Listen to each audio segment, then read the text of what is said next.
Good evening. What's going on there, folks? Earthmaster here, checking in on this end of the weekend, Sunday, June 20th, 2021, about 7:25 p.m. West Coast time. The latest quake, going to be a 5.4 earthquake right there on the Earthquake 3D globe there out in the Pacific Ocean.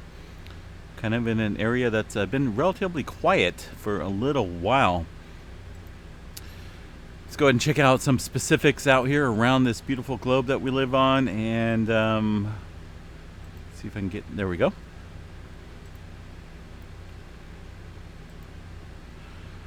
Alrighty, how's everyone doing? Hopefully they had a good week. Everyone had a good weekend. Mine was super scorching. I think we hit 104 today. It was 111, 112 yesterday. Slight cool down here in California, and then we're ramping back up into the 110, 115 degree range once again towards end of next week and next weekend. 5.4 near the Northern Mariana Islands out here. Pretty deep earthquake for this region, 204 kilometers inland into the trench area, underneath the trench area. Of course, we had that larger earthquake that Missy Mimi's covered, and I appreciate her help and support on the channel. 6.3 originally, I believe it was a 6.7 earlier in the day. That's a pretty good size downgrade. Relatively shallow as well at 10 kilometers there for the 6.3.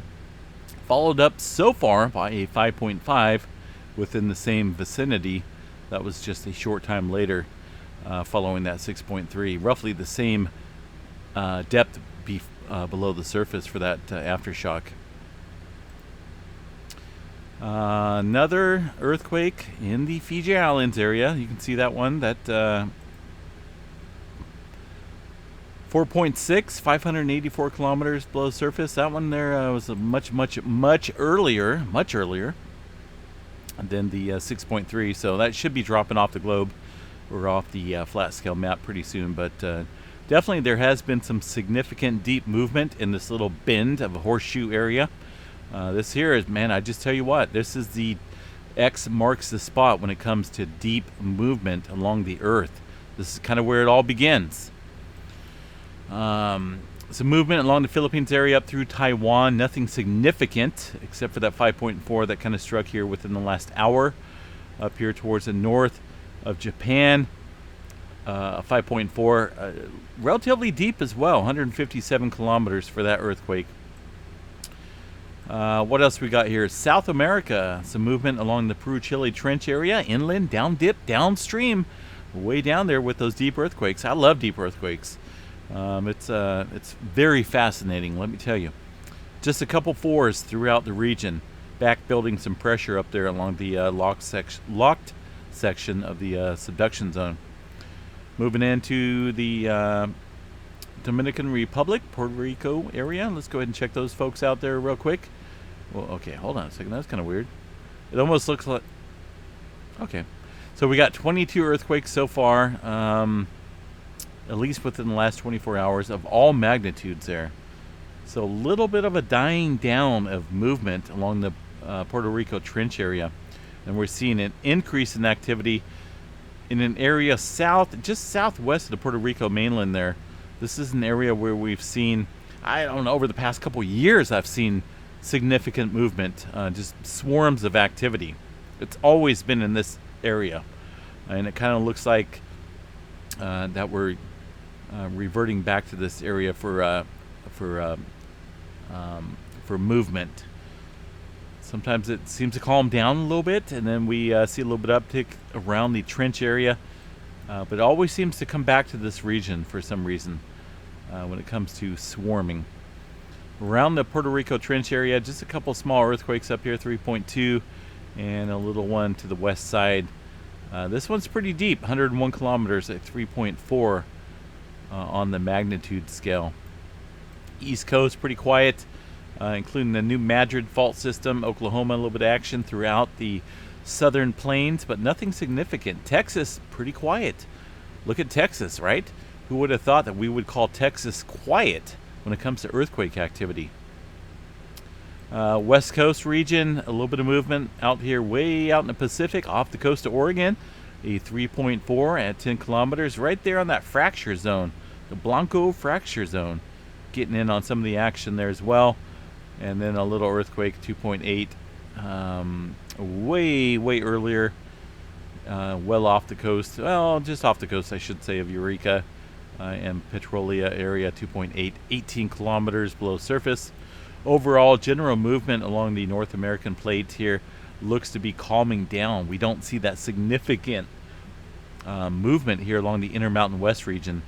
That includes areas in Idaho, Montana, Wyoming, Washington, Oregon. It's quiet. It's very quiet here throughout this region right now. So just be on guard, folks. Kind of a standstill at the moment. You know, the old Wild West movies where you just you wait for one movement, and then everything begins. Way out here, looks like way out here. This thing just popped up here at actually within the last hour or so, well north of Las Vegas, near Alamo, Nevada, a 2.0 earthquake out there in the desert. We have been watching some movement northwest of Las Vegas, and of course the fracture area from last year's earthquakes there in Nevada. Southern California, what do we got going on down there in the I shouldn't say the Golden State, I should say the desert. Salton Sea area kind of calming down. A little bit of movement still within the area of the Brawley seismic zone, still within the seismic zone of the San Andreas Fault, but nothing significant. The multitude and magnitudes have been dying down drastically within this region. Further south, we did see a little increase in activity in the Gulf of California, a couple 4s, 4.6 being the largest in this region. But overall, man, I tell you what, it's just it's kind of a waiting game right now. Kind of a waiting game to see what's going on there. That's it's kind of interesting, bouncing back and forth. Let me tell you, Hawaii, not a big deal tonight. A little bit of movement on the southeast flank, and also around the Kilauea Summit area, or the crater area. Yellowstone National Park. Let's go ahead and check them out. It'd be awesome if I would be able to be on here and tell you, hey, check it out. We got a great swarm going on. A lot of buildup of pressure, or I should say release of pressure, along the plate dynamics of Yellowstone National Park. But there isn't. There's nothing. There's nothing going on here at Yellowstone National Park to speak of at all. Tremor movement in the north. What do we got here? This kind of looks like yesterday's activity. I remember seeing some movement off the coast here, and we're still kind of seeing that. Well, not off the coast, but off of the normal subduction zone area for Tremor, kind of to the west. I don't know. This kind of looks like. Let's go ahead and check out yesterday's. Am I seeing double? Yesterday's was none. Maybe it was the day before. Yeah. Well, yeah. Huh.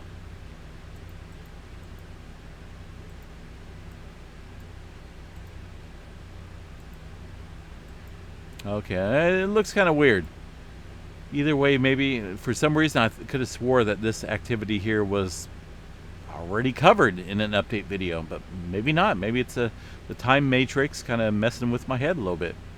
So tonight, just 33 epicenters east of, actually west of Seattle. Got to watch this area pretty closely here. You got the Seattle fault system, but this is tremor activity taking place downstream of the Cascadia subduction zone, but ultimately could affect surface areas and surface fault structures. And down here in Northern California, some activity on the southern end of the Cascadia, well off the normal area that we normally see to the east. This activity taking place to the west. Solar weather activity, folks. Let's go ahead and cover that due to the, thanks to the folks at solarham.net. A little bit of increase in activity over the last day, it looks like, but far as the forecast goes, pretty calm, very calm conditions. Of course, that coronal hole right there facing away from us, moving that way, going away from us. Back over here, a couple sunspots popping up.